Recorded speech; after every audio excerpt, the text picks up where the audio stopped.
নমস্কার, আপনারা দেখছেন জেলার ১ নম্বর online TV channel Birbhum RC TV. শুরু করছি আজকের সংবাদ। বিস্তারিত সংবাদে যাবার আগে দেখে নেব সংবাদ শিরোনাম। লোকসভা নির্বাচনে বিজেপি প্রার্থীর ভোট প্রচার সদাইপুরে।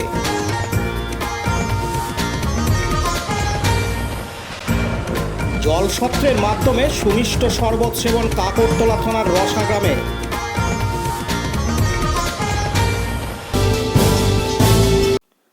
সপ্তাহের প্রথম দিনেই গত কয়েকদিনের তুলনায় আজকের আবহাওয়া বেশ ভালো রয়েছে। আজ সোমবার ৬ই মে বীরভূম লোকসভা কেন্দ্রের বিজেপি প্রার্থী দেবতনু ভট্টাচার্য সকাল থেকে বেরিয়ে পড়লেন ভোট প্রচারে। সিউড়ি বিধানসভার সদাইপুর থানার বিভিন্ন গ্রামে ভোট প্রচার করলেন তিনি। সকাল থেকে ভোট প্রচারে আত্মবিশ্বাসের পাশাপাশি তাকে বেশ চনমনে মেজাজে দেখা গেল। বীরভূম লোকসভা কেন্দ্রের বিজেপি প্রার্থী দেবতনু ভট্টাচার্য জানান, শতাব্দী রায়কে আমি হারাবো না, শতাব্দী রায়কে ভোটাররা হারাবে, জনগণ হারাবে। দেয়াল লিখন প্রসঙ্গে প্রশ্ন করা হলে তিনি জানান, মানুষের হৃদয়ে লেখা আছে বিজেপির নাম। এদিন তিনি আরও জানান, একদিন ওয়েদার খারাপ থাকে, একদিন ওয়েদার ভালো থাকে। প্রচার আমাদের রোজকার কাজ, জনসম্পর্ক রোজকার কাজ। সেই কাজ অ্যাজ ইট ইজ যেভাবে করা হচ্ছে সেভাবেই করছি।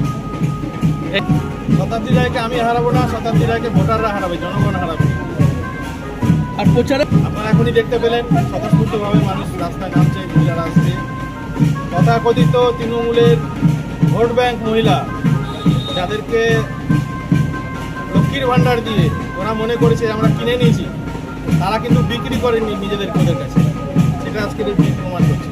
এই গ্রামে এসে দেখলাম যে আপনার দেওয়াল লেখন নেই, অথচ আগের দিনে মানুষের হৃদয়ে লেখা আছে বিজেপির নাম, সেটাই আমাদের জন্য যথেষ্ট।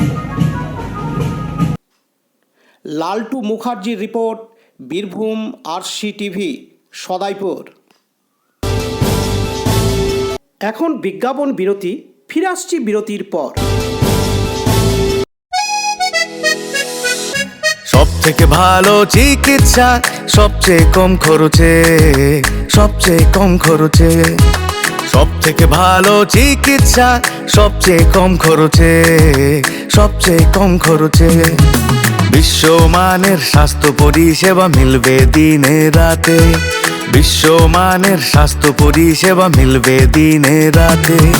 মণি মহেশ হসপিটাল, মণি মহেশ হসপিটাল, মণি মহেশ হসপিটাল, মণি মহেশ হসপিটাল।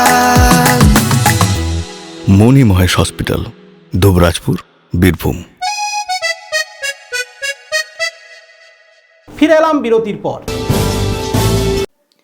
তীব্র দাবদাহে জ্বলছে খয়রাসোল ব্লকের কাকরতলা থানা এলাকা। বিগত কয়েকদিন তাপমাত্রা ছিল ৪৪ ডিগ্রি থেকে ৪৫ ডিগ্রি সেলসিয়াসের ঘরে। গতকাল রবিবার ৫ই মে থেকে তাপমাত্রা একটু কমেছে। তীব্র গরমে বহু মানুষ নিজ নিজ কাজে বাড়ির বাইরে, কর্মক্ষেত্রে বা বাজারে বের হচ্ছেন। তবুও রয়েছে অস্বস্তিকর গরমে গলদঘর্ম অবস্থা। কয়েক মাস যাবৎ বৃষ্টি হয়নি। তৃষ্ণার্ত মানুষদের কথা ভেবে আজ সোমবার ৬ই মে বীরভূম জেলার কাকরতলা থানার রসা শ্রী শ্রী অনাদিনাথ সেবাশ্রমের পরিচালনায়, রসা গ্রামবাসীদের সহযোগিতায় ও আয়োজনে রসা বাসস্ট্যান্ড লাগোয়া এলাকায় শশা, ছোলা, তরমুজ, বাতাসা, পুদিনা সহকারে ২০০০ জন পথ চলতি মানুষ, বাসযাত্রী থেকে চালকদের জলসত্রের মাধ্যমে সুমিষ্ট শরবত সেবা করানো হলো। এই ধরনের উদ্যোগকে এলাকাবাসীরা সাধুবাদ জানান। উপস্থিত ছিলেন অনাদিনাথ সেবাশ্রমের সদস্য উজ্জ্বল দা, রবীন ঘোষ, উৎপল দা, সদস্যা মোনালিসা মণ্ডল সহ অন্যান্য সদস্যরা। এদিন রসা অনাদিনাথ সেবাশ্রমের সদস্য উজ্জ্বল দা জানান, প্রত্যেক বছরে নেই, এই বছরেও আমরা শ্রী শ্রী অনাদিনাথ সেবাশ্রমের পক্ষ থেকে সকল পথ চলতি মানুষ, বাস, ট্রাক, গাড়ি থেকে ছোট যানবাহন থেকে আরম্ভ করে যত গাড়ি ড্রাইভার এবং বাসের প্যাসেঞ্জার আছে, সকল দিকে আমরা জল, শরবত এবং ফলের ব্যবস্থা রেখেছি এবং সকলকে আমরা সাধ্যমতো আমরা খাইয়ে আনন্দ উপভোগ করছি। এবং গ্রীষ্মকালে তীব্র তাপদাহে মানুষের জল পিপাসা পায়, সেই কারণের জন্য আমরা যতটুকু আমাদের সম্ভব।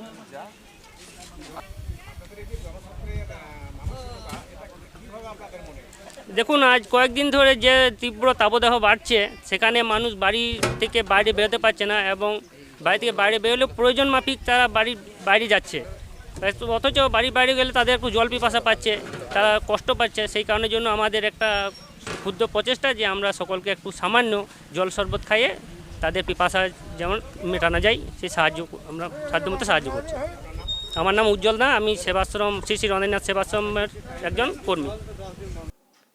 অন্যদিকে পথ চলতি মানুষজনেরা বলেন, গরমে যে এই প্রকল্প মানে এই সুবিধাটা মানুষ পাচ্ছে আর কি, প্রচণ্ড গরমের মধ্যে দিয়ে রাস্তায় পেরোবার করার সময় জল পিপাসা মানুষের প্রচুর পায় আর কি। তো এই সময় এই জলটা পেয়ে আমি মানে প্রচণ্ড খুশি, আর আমার পিপাসাও মানে মিটলো আর কি। তাই জন্য আমি এদেরকে সাধুবাদ জানাই আর কি। ঠিক আছে, আমার নাম উদয় মণ্ডল, হজরতপুর। আমি এই জল সেবা করে আমি খুব মানে টেস্টটা পেয়ে এখানে জল পেয়ে খেয়েছি, খুব উপকৃত হলাম বা আমার দেখে খুব ভালো লাগলো। এখানে তাদের জন্য আমরা খুব মানে উপকৃত যে জল পিপাসা পেয়ে, এবং খুব সুন্দর মানে আমাদের দেখে পেতে খুব ভালো লাগলো, বা জল পিপাসার জন্য আমি এখানে পেয়ে পেতে ধন্যবাদ দিলাম।